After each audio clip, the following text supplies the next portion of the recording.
Hello everyone, welcome to my channel. ഞാനിന്നിവിടെ ഉണ്ടാക്കാൻ പോകുന്നത് കുബൂസ് ആണ്.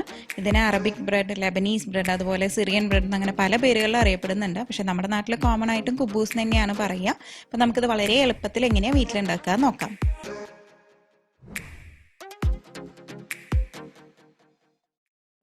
അപ്പോൾ നമുക്ക് കുബൂസ് ഉണ്ടാക്കാനായിട്ട് ഒരു ക്ലീൻ ബൗളിലേക്ക് ഒരു 1/4 കപ്പ് ഇളം ചൂടുവെള്ളം, നമുക്ക് കൈ തൊട്ടാൽ ചെറിയൊരു ചൂട്, ആ ഒരു ലെവലിലുള്ള ചൂടുവെള്ളം ഒഴിച്ചു കൊടുത്തിട്ട് അതിലേക്ക് 2 ടീസ്പൂൺ ആക്റ്റീവ് ഈസ്റ്റാണ് ഞാനിവിടെ ഇട്ട് കൊടുത്തിട്ടുള്ളത്. ഒപ്പം തന്നെ അതിലേക്ക് 2 ടേബിൾ സ്പൂൺ പഞ്ചസാരയും കൂടി ഇട്ട് കൊടുക്കണം. എന്നിട്ട് അതിനുശേഷം നന്നായി ഒന്ന് ഇളക്കി മിക്സ് ചെയ്ത് കൊടുക്കുക. ഇത് ഇളക്കി മിക്സ് ചെയ്തതിന് ശേഷം നമ്മൾ അതൊന്നൊരു 10 മിനിറ്റ് മൂടി വയ്ക്കുക. ഈസ്റ്റ് ആക്റ്റീവ് ആവാൻ വേണ്ടിയിട്ടാണ് നമ്മൾ ഇങ്ങനെ മൂടി വയ്ക്കുന്നത്. 10 മിനിറ്റിന് ശേഷം നമ്മളിത് തുറന്ന് നോക്കുമ്പോൾ ഈസ്റ്റ് നമുക്ക് ആക്റ്റീവായിട്ട് കാണാനുണ്ട്. ഇതിലേക്ക് നമ്മൾ ഒരു 1/4 കപ്പ് ഓയിൽ ഒഴിച്ചു കൊടുക്കുക. അപ്പം തന്നെ ആവശ്യത്തിനുള്ള ഉപ്പും ഇട്ട് കൊടുത്തിട്ട് നന്നായി ഇളക്കി കൊടുക്കണം. ഓയിൽ എന്നുള്ളത് നമുക്ക് സൺഫ്ലവർ ഓയിലോ അല്ലെങ്കിൽ ഫ്ലേവർ ഇല്ലാത്ത ഏത് ഓയിൽ ഒഴിച്ചു കൊടുക്കാം. ഒലിവ് ഓയിലാണ് ശരിക്കും നമ്മൾ ഇതിലേക്ക് ഒഴിക്കേണ്ടത്. പിന്നെ അതിൽ നമ്മൾ 2 കപ്പ് ഗോതമ്പ് പൊടിയും 2 കപ്പ് മൈദയും ഇട്ട് കൊടുത്തിട്ട് നമ്മൾ ഈ മിക്സ്ചറിലേക്ക് നന്നായി ഒന്ന് റബ്ബ് ചെയ്തെടുക്കാം. അതിനുശേഷം ഇളം ചൂടുവെള്ളം ഒഴിച്ചിട്ട് വേണം നമ്മളിത് കുഴച്ചെടുക്കാനായിട്ട്. അതിനിപ്പോൾ ഒരു കറക്റ്റ് അളവ് ഞാൻ പറയുന്നില്ല, ഇത്ര വെള്ളം എന്ന് ഞാൻ പറയുന്നില്ല. എന്നാലും കുറച്ചീശെ വെള്ളം ഒഴിച്ച് കൊടുത്തിട്ട് നമുക്ക് നല്ല ഒരു സോഫ്റ്റ് ഡോ ആയിട്ട് കിട്ടണം.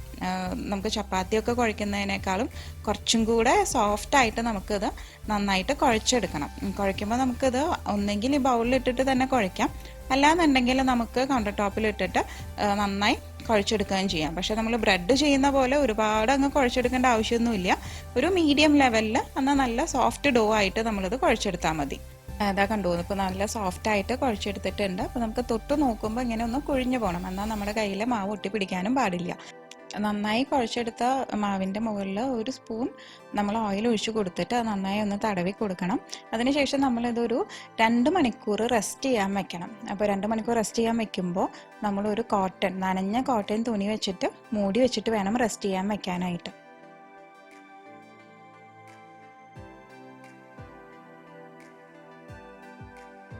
ഇപ്പോൾ നമ്മുടെ 2 മണിക്കൂർ റെസ്റ്റിംഗ് ടൈം കഴിഞ്ഞിട്ടുണ്ട്. അപ്പോൾ അത് കണ്ടോ, നമ്മുടെ മാവ് നന്നായി പൊന്തി വന്നിട്ടുണ്ട്. അപ്പോൾ നമുക്കിത് ഒന്നും കൂടെ നന്നായി കുഴച്ചെടുക്കണം. കുഴയ്ക്കുക എന്ന് പറയുമ്പോൾ നമ്മൾ ഒരുപാടിട്ട് കുഴക്കേണ്ട ആവശ്യമില്ല, ജസ്റ്റ് കുഴച്ചെടുത്താൽ മതി.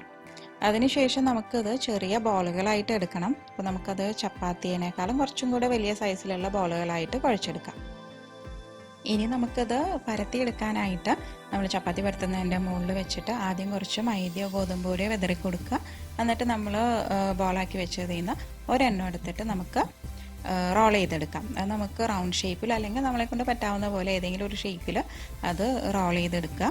അതിനുശേഷം നമുക്കത് ചുട്ടെടുക്കണം.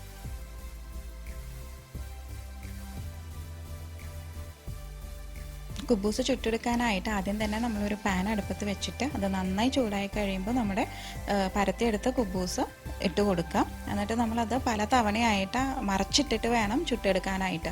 ഒപ്പം തന്നെ നമ്മളതിനെ നന്നായി പ്രസ് ചെയ്ത് കൊടുത്തു കഴിഞ്ഞാൽ നമുക്കത് കാണാൻ പറ്റും, അതിങ്ങനെ നന്നായി അങ്ങ് പൊങ്ങി വരും. അപ്പോൾ ഞാനിവിടെ ഓരോന്നും ഉണ്ടാക്കിയിട്ട് അപ്പം തന്നെ ചുട്ടെടുക്കുകയാണ് ചെയ്യുന്നത്, അല്ലാതെ എല്ലാം കൂടെ പരത്തി വെച്ചിട്ട് ചെയ്യുന്നില്ല. ഇപ്പോൾ നമ്മുടെ ഹോം മെയ്ഡ് കുബൂസ് ഇവിടെ റെഡി ആയിട്ടുണ്ട്. ഇതുപോലെ തന്നെ നമുക്ക് ബാക്കിയെല്ലാം ചുട്ടെടുക്കാം. ഇത് നമുക്ക് ഷവർമ ആയിട്ടോ അല്ലാന്നുണ്ടെങ്കിൽ അൽഫാമിൻ്റെ കൂടെയോ സെർവ് ചെയ്യാം. അപ്പോൾ ഇന്നത്തെ എൻ്റെ കുബൂസ് റെസിപ്പി എല്ലാവർക്കും ഇഷ്ടപ്പെട്ടു എന്ന് വിചാരിക്കുന്നു.